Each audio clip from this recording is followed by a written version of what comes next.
Divergence and Curl.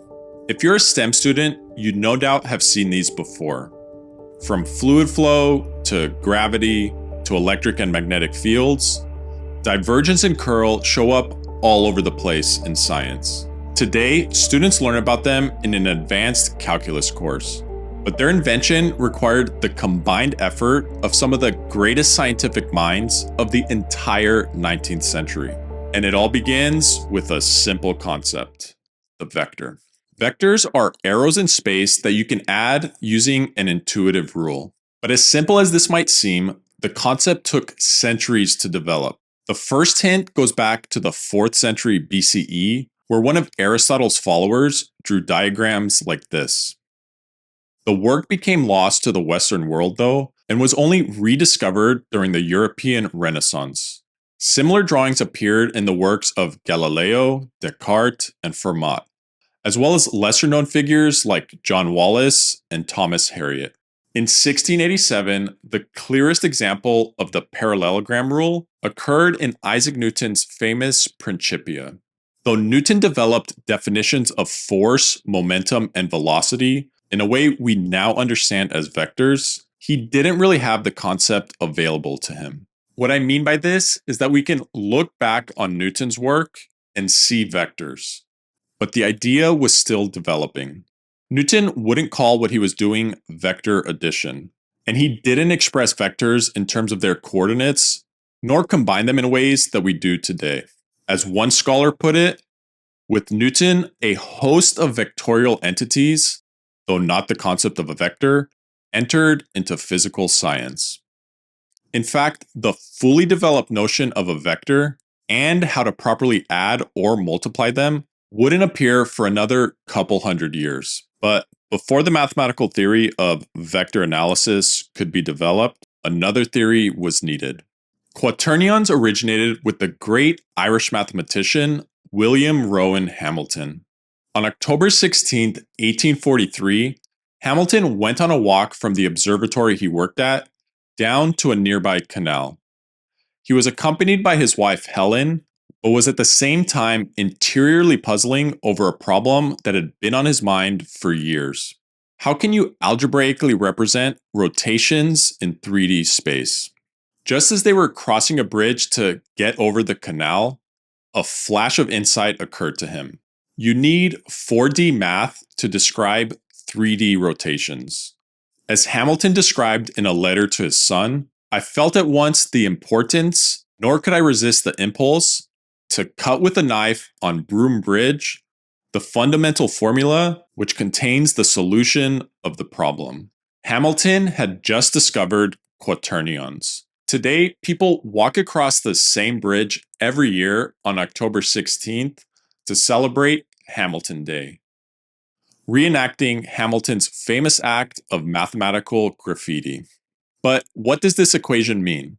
How does it relate to rotations? And what, if anything, does it have to do with vectors? To answer these questions thoroughly, we'll need to consider complex numbers. In his 1545 book, Ars Magna, the Italian mathematician Girolamo Cardano wrote about an algorithm to solve this equation.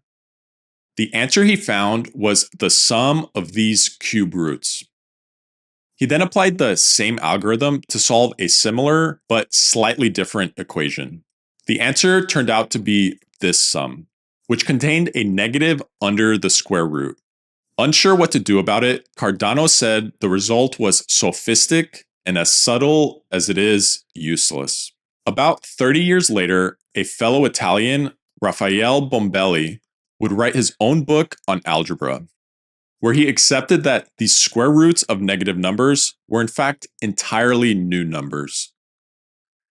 He found he could factor the square root like this, which would transform the whole expression and greatly simplify it. Bombelli also became the first person to develop basic rules for how to deal with these new numbers. It wouldn't be until 1637 when René Descartes would coin the term imaginary numbers. Then, more than 100 years later, in 1777, Leonhard Euler introduced the symbol I to denote the square root of -1. And a short time later, Gauss called numbers of this form complex numbers. But Euler did two more things that were far more important for complex numbers than just introducing new notation. He showed how to handle complex numbers algebraically and discovered a connection between I and the trig functions sine and cosine, a formula which we now rightly refer to as Euler's formula. But at this point, the nature of complex numbers was still unclear, and no one knew if it was possible to represent them geometrically. Over the following years, at least 5 men independently discovered that you could represent complex numbers on a two-dimensional plane, where one axis is the real number line and the other is the imaginary number line. If you picked a complex number expressed as a plus bi, you could represent it as a point on this plane. If you also then drew a circle of radius 1 on the plane and defined the angle theta relative to the real line, the number -1 would correspond to an angle of 180 degrees, the number I to 90 degrees, 1 to 0 degrees, and so on. Here's the amazing thing. Starting with the number 1 and multiplying by I is equivalent to rotating by 90 degrees. And rotating by 90 degrees again gives -1, just like I squared equals -1. So the complex plane reveals that imaginary numbers and real numbers are beautifully related through geometrical rotations. Something not quite so beautiful, having your online privacy invaded. That's where today's video sponsor, Surfshark, comes in. Surfshark is a cybersecurity company that effortlessly secures your online activity by encrypting your data and keeping it private. It protects you from trackers, hackers, and malware. One of my favorite features is their email scam checker, which keeps me safe from dangerous emails by putting AI to good use. With over 4,500 servers across 100 countries, Surfshark is one of the most globally distributed VPNs out there. So whether you're streaming, gaming, shopping, or just browsing the web, Surfshark VPN keeps you safe online from pretty much anywhere in the world by routing your connection to their secure servers. The best part, Surfshark's app is incredibly easy to use, and you can add unlimited devices to your account. So your entire household is covered. They've also given my viewers a huge discount that includes 4 extra months. To try it risk-free for 30 days, go to surfshark.com/abidebyreason or use the code on screen at checkout. As I'm sure you can see, these figures were closing in on the idea of a vector, very much like Newton had done earlier. But whereas Newton's approach was inspired by physics, this approach was inspired by pure mathematics. It is precisely at this point where we can connect back to Hamilton and his work on quaternions, the pivotal mind that unified these two approaches and explicitly defined vectors for the first time. You see, Hamilton was familiar with the then current theory of complex numbers, but he had one major difficulty with it. To him, adding real numbers and imaginary numbers together seemed like mixing apples with oranges. It just didn't seem algebraically correct to him. So in a paper published in 1837, he decided to simply do away with the use of I and reframed complex numbers in terms of what he called couples, or ordered pairs as we say today. He then defined operations like addition and multiplication on them, and showed that his couples were equivalent to complex numbers. This gave him a rigorous basis for complex numbers and allowed him to interchange between the two. Hamilton also discovered you could consider complex numbers not just as points on the plane, but as directed line segments, or arrows. You could calculate the length of these line segments with a rule he called the law of moduli. And whenever you multiplied two of them together, it was equivalent to a rotation in the 2D plane.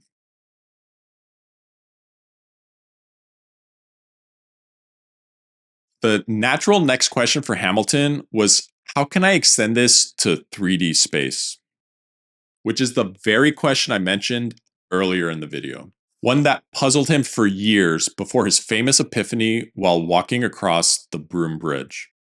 Hamilton's first attempt was an ordinary guess.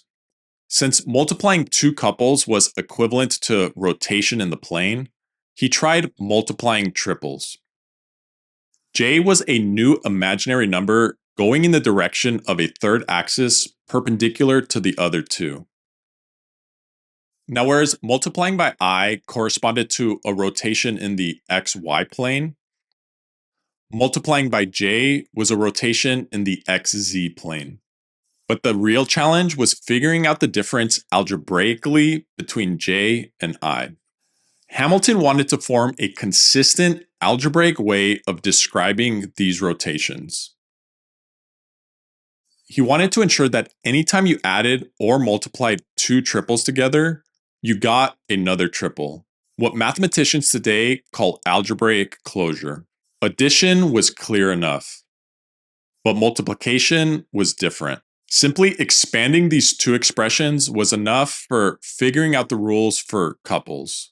When he did the same for triples, though, he realized that not only did he need to know that I squared and J squared were equal to -1, but he also needed to figure out what multiplying I and J together meant.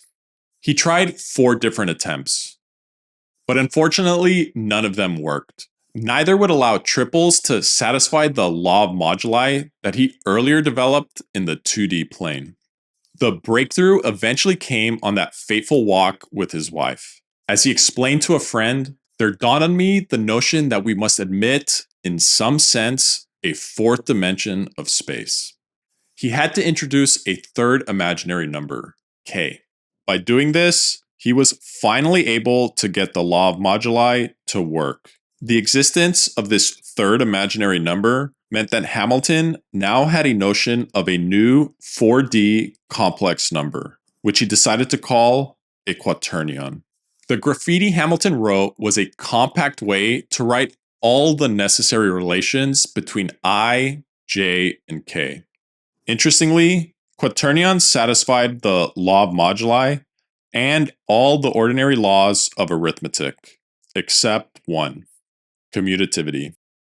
Hamilton was the first person in history to discover a whole new kind of algebra, one where the order in which you multiplied mattered, a concept that appears all over the place in both mathematics and physics today, but was truly revolutionary at the time. Interestingly, the development of a fully fledged theory of matrices by Arthur Cayley would occur just a few decades later and was deeply indebted to Hamilton's discovery here. Hamilton then went on to clarify more aspects of his quaternions. For a given quaternion, he called the lone real number a scalar, and the imaginary part he named a vector. So we finally arrive at the first explicit notion of a vector. Even more interestingly, when he took two quaternions and multiplied them together, he discovered 2 different types of multiplication. After carrying through the calculation and then grouping terms based on whether they were scalars or vectors, one set had vectors multiplying to give a scalar, and the other had vectors multiplying to give another vector. The scalar part was commutative, but the non-scalar part was not. It depended on what we today call the right-hand rule. Hamilton denoted each of these with the following notation. And these 2 terms are, of course, equivalent to the modern dot product and cross product. Hamilton also introduced a symbol for an operation that was common amongst physicists at the time, which means when you apply this operation to a function, you take the derivative with respect to x twice, with respect to y twice, and with respect to z twice. And finally, sum it all up. The symbol he introduced looked like this and would eventually turn into the modern Laplacian. Hamilton continued developing his theory of quaternions for the rest of his life. He published an 800-page tome titled Lectures on Quaternions, as well as over 100 papers on the subject. Though many thought he was wasting the last years of his life working on a beautiful theory that wouldn't be all that useful, things would dramatically change with the work of two scientists that followed him, Peter Guthrie Tait and James Clerk Maxwell. Both were born in 1831 Scotland and were around 12 years old at the time of Hamilton's original quaternion discovery. They also both began attending Edinburgh Academy at 10 years old and became good friends, eventually going off to Edinburgh University together at 16.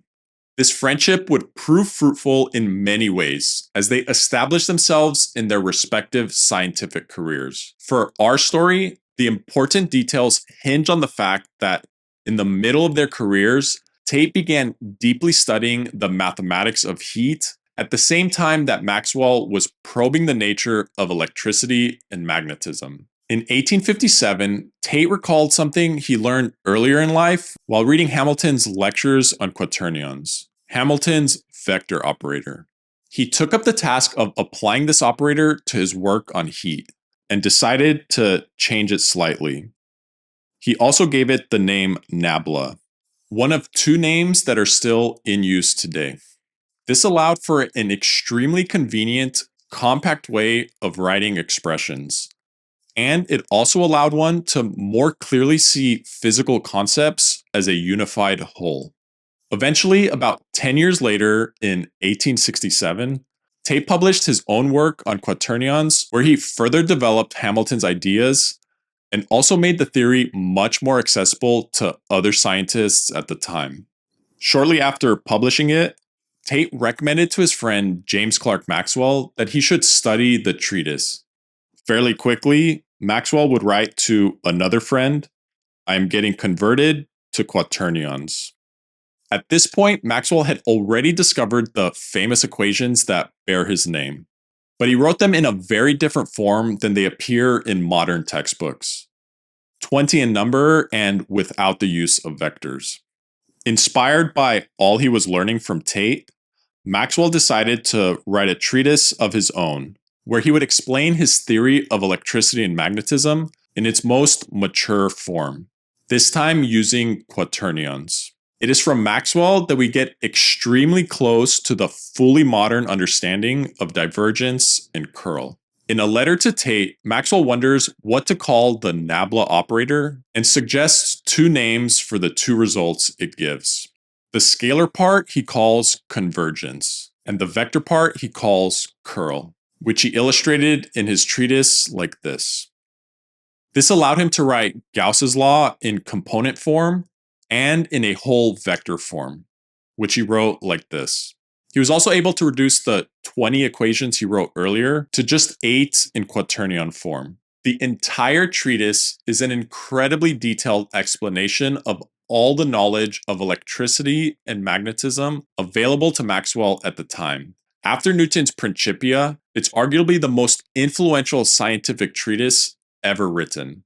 And it's the book that influenced the final piece to our vector analysis origin story. Enter Oliver Heaviside. Heaviside was born in 1850 in London.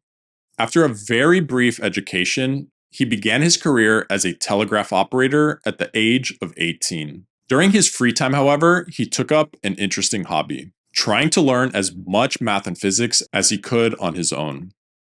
One day, while visiting his local library, he discovered Maxwell's treatise. As Heaviside described it, "I remember my first look at the great treatise of Maxwell's when I was a young man. I browsed through it and was astonished. I saw that it was great, greater, and greatest. I was determined to master the book and set to work." Heaviside was so determined to learn all he could about electricity and magnetism that he quit his job, moved back in with his parents, and worked full-time as an unpaid researcher. He eventually mastered Maxwell's theory and made his own improvements on it. There were two advances that Heaviside made that were particularly important. First, he created a fully worked out theory of vector analysis. Vectors were arrows in 3D space that could be represented by a single letter. They could be analyzed by their components, but they were essentially one object. This means that they could also be studied independently of any specific coordinate system. He also introduced new notation, where he called the negative of Maxwell's convergence the divergence. Curl remained the same. Secondly, Heaviside refined Maxwell's equations. The way Maxwell originally wrote them contained many references to potentials, quantities that Heaviside didn't think were physical. His goal was to get rid of every reference to them. In this task, he succeeded and was eventually able to use his new vector analysis to write Maxwell's equations in their definitive form, the one we use today. 4 equations with no reference to potentials, but instead a focus on 2 fundamental quantities, the electric field and the magnetic field. At around the same time, completely independently of Heaviside, a scientist across the pond in America created the exact same theory of vectors. His name was Josiah Willard Gibbs, and he too was heavily influenced by Maxwell. It is from the work of Heaviside and Gibbs that we get the modern notion of divergence and curl, as well as the whole system of vector analysis that we use today. A system that replaced quaternions and became the fundamental, almost universal language adopted today. Thank you to all my Patreon members, and thank you for watching.